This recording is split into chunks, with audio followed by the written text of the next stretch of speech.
अगदी लहानपणापासूनच आपण महाभारत असो किंवा रामायण असो ह्यातील कथा ऐकून आपण लहानाचे मोठे होऊन गेलो।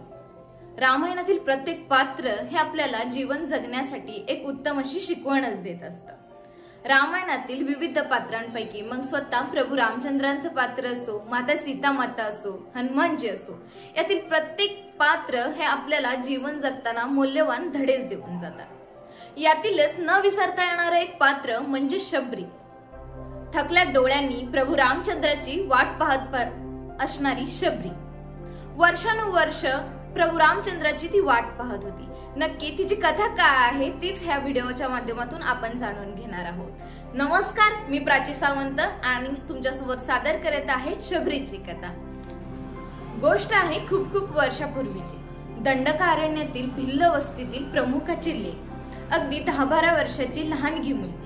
तत्कालीन पद्धतीप्रमाणे तिचा विवाह लवकरच ठरवण्यात आला होता, पण समांतर काळातच तिची मैत्री झाली होती, ती म्हणजे अंगणात बागडणाऱ्या छोट्या 2 बोकडांशी। हो, छोट्या 2 बोकडांशीच म्हणता येईल। पण आपल्या ज्यावेळेला लग्नाचा विचार तिच्या आई वडिलांकडून तिच्या कानी पडलात आणि त्यावेळेला तिला हेही समजलं की आपल्या लग्नासाठी ह्या बोकडांची हत्या केली जाणार आहे, हे विचार ऐकून तिचं मन सैराभैरा झालं। आपल्या लग्नासाठी निष्पाप 2 बोकडांचा जीव दिला जाणार ही कल्पनाच तिला कदाचित सहनही झाली नाही। आणि तिथूनच तिने आपल्या घरातून जसा लग्नाचा दिवस जवळ येऊ लागला तसाच पळतीचा मार्ग काढला। शेवटी ती भिल्लांचीच मुलगी, तिच्यासाठी जंगल ही गोष्ट नवीन होती। पळत पळत सुटली आणि वाट दिसेल त्या दिशेने सैराभैरा होत ती पळू लागली।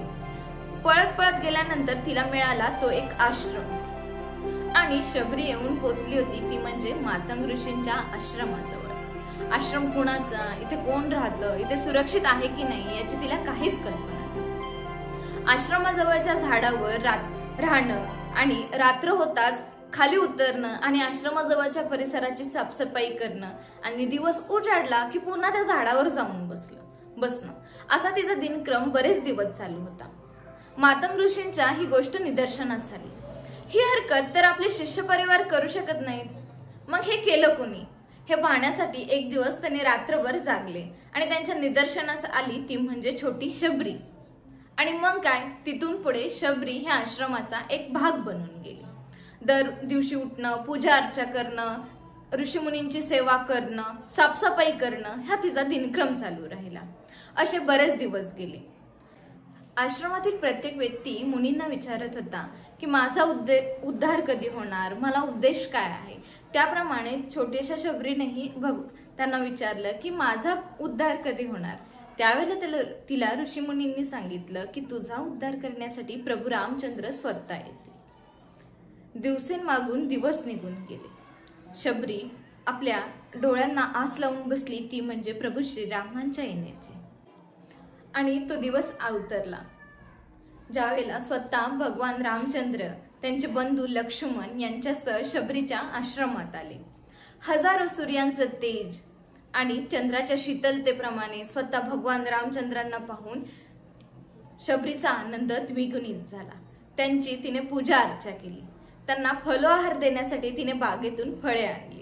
आता त्यामध्ये असे विविध दावे केले जातात की कोणती कोणती फळं तिने आणली होती, परंतु इतिहासात ज्याचा उल्लेख केला जातो ते म्हणजे बोर। तर तिने स्वतः चाकून तेच फळं प्रभू रामचंद्रांना दिली। आणि त्यावेळेला लक्ष्मणाला सुद्धा प्रश्न पडला की भगवान राम ही शबरीनं दिलेली उष्टी बोरे का खात आहेत।